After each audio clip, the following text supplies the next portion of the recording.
following in his footsteps of so good a man as Prince Hall. We tried over the years to keep his legacy forever. Prince Hall Freemasons. What do Booker T. Washington, Thurgood Marshall, Nat King Cole, Shaquille O'Neal, Al Sharpton, Jesse Jackson, and Steve Harvey all have in common? They weren't just prominent black men, they were all Prince Hall Freemasons.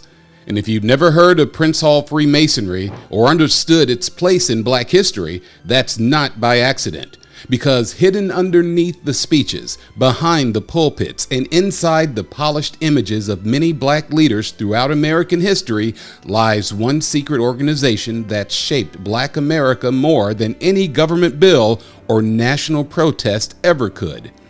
This is the part of black history that never makes it into the classrooms, not during Black History Month, not in school books, not even in the public tributes, because understanding Prince Hall Freemasonry doesn't just shift how we see our past, it forces us to question who really wrote it.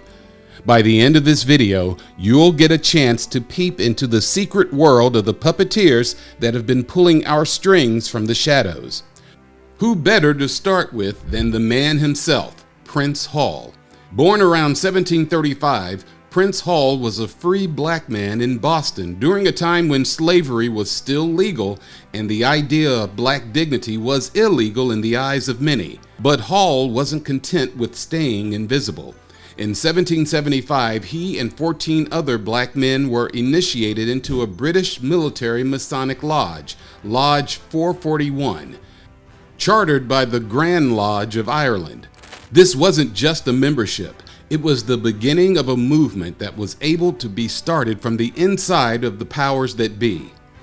After being denied entry into white American lodges, Hall organized his own, the African Lodge No. 1. And while many were busy denying the humanity of black people, Prince Hall was busy building an institution that gave black men a sense of identity, power, and purpose in a country determined to strip them of all three. By 1808, after Hall's death in 1807, the African lodges in Boston, Philadelphia, and Providence came together to form the African Grand Lodge, which was later renamed the Prince Hall Grand Lodge in his honor. This network of Black Freemasonry spread like wildfire, not just in the North, but across the entire United States. But this was never just about rituals and robes. This was about survival, advancement, and influence that black people were still being denied. In the years following the Civil War, while the country clung to white supremacy and segregation, Prince Hall Freemasonry gave black men a structure, a brotherhood, and, more importantly, a platform. Black churches were often led by Freemasons. Black businesses were often funded by Freemasons. Black communities, schools, and civil rights movements were often guided by Freemasons. To understand Prince Hall Freemasonry is to understand that black progress in America at almost every stage has had Masonic fingerprints all over it. But here's the twist most people never see coming, because this isn't just a story of uplift, it's also a story of a lot of compromise. Freemasonry itself is a spiritual system, and like many systems, it comes with oaths, allegiances, and philosophies. While many Prince Hall Masons were Christians in public, the internal teachings of Freemasonry often conflicted with biblical doctrine. In some lodges, Christian hymns were sung, and prayers ended in Jesus' name. But behind the curtain, the rituals, symbols, and secret knowledge often drew from older, more esoteric traditions that had little to do with the Bible. To many Christians, it would be seen as blasphemy or going as far as devil worship. And this is where the story of empowerment takes a dark turn. Because while many black men saw Freemasonry as a tool to gain equality, respectability, and independence, what they often didn't realize is that they were being pulled into a structure that was never designed with their spiritual freedom in mind. Freemasonry preaches universality, a brotherhood that transcends race, religion, and nationality. But that same universality made it the perfect tool to control defiance. By giving black men access to a secret society, it provided a sense of inclusion while simultaneously redirecting their struggles away from radical liberation and toward integration with the same system that had oppressed them. Throughout the 19th and 20th centuries, Prince Hall Freemasonry was everywhere. It was in the founding of black churches, most notably the African Methodist Episcopal AME Church, which was established in Philadelphia in 1816 by Richard Allen, who was a notable Prince Hall Mason. AME churches became not only houses of worship, but also political headquarters, education centers, and Masonic strongholds. Presidents, civil rights leaders, and activists often started as preachers, but many of those preachers had first been Masons. During slavery, black religious services were tightly monitored or outright forbidden, but once allowed to hold their own services, enslaved and freed black people clung to religion as a form of resistance and healing.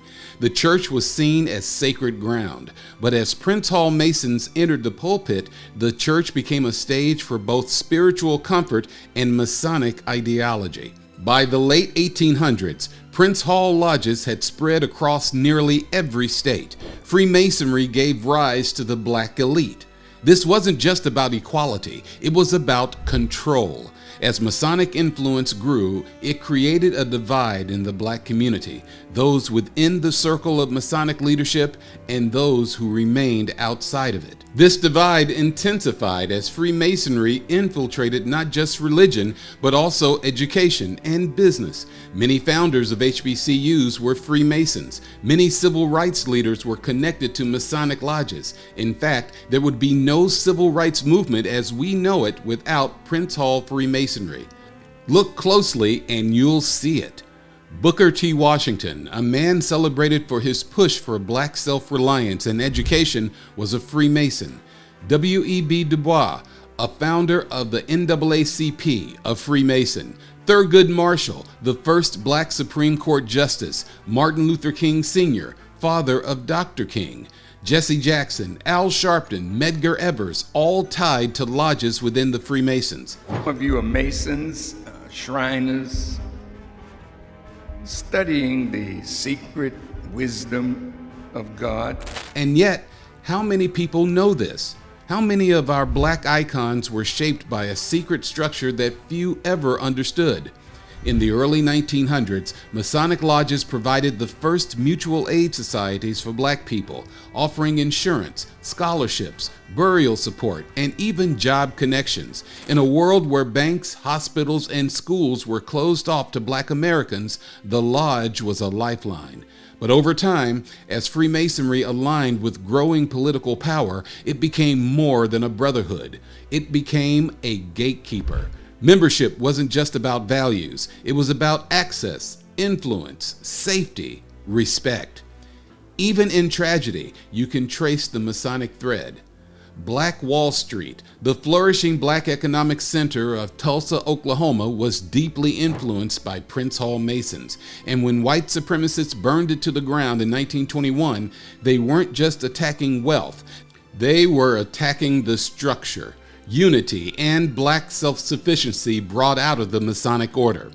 In Philadelphia, Washington, D.C., Atlanta, and New York, the same story played out. Black churches, businesses, and political clubs connected through Masonic leadership.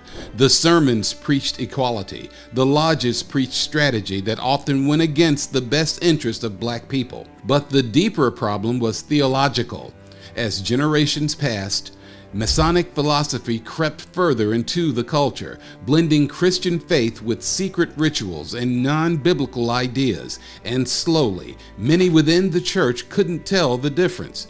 Today, the black church still bears the fingerprints of Prince Hall Freemasonry.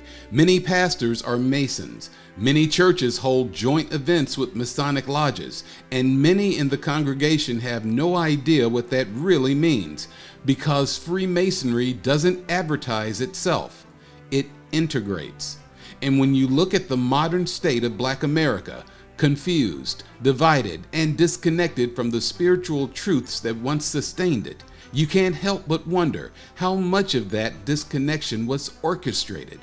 Prince Hall Freemasonry gave Black men a seat at the table, but what kind of table was it?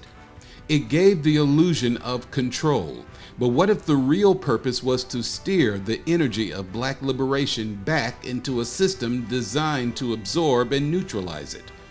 It's a question every serious student of Black history must ask, because Black history without Prince Hall Freemasonry is incomplete.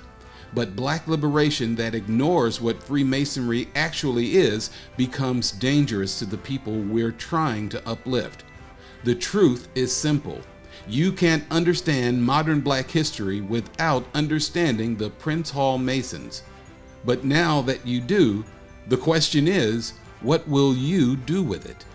If you found this video entertaining, hit the like and subscribe button for more deep dives into the world of rich Black history. Drop a comment below and let us know which story surprised or resonated with you the most.